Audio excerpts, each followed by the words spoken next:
Welcome to the second part of the IFMSA Plenary Procedures video series. In this video, we will learn about motion and voting procedures. Motions are the ways to interact during the plenary. They are the way to change a bylaw or to adopt a report.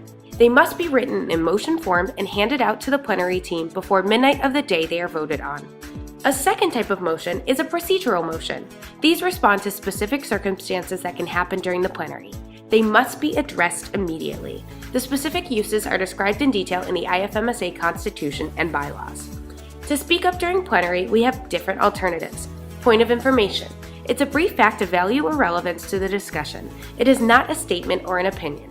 You can make a point of information by raising your voting card and saying "point of information" and waiting for the chairperson to allow you to speak. A point of order.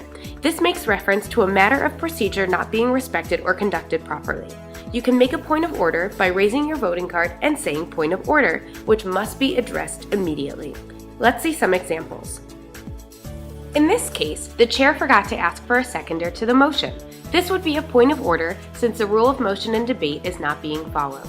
However, the second case would be a point of information since what's being said is a comment with valuable information. Let's imagine the following case.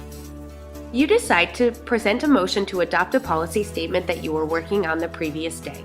The chair adds your motion to the agenda, reads it, says it is proposed by you, and will ask for a seconder. Now we have two possible scenarios. The first is that no one decides to second your motion, so your motion fails for lack of relevance. In this case, the plenary will continue with the following points in the agenda. The second scenario is that once your motion is read, there is a seconder, so he will raise his voting card.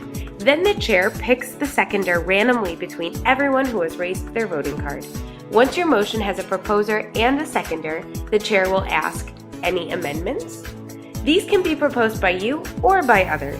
In the case that there are amendments posed by somebody other than you, you will be asked if you accept these amendments. If you don't, they will be voted on.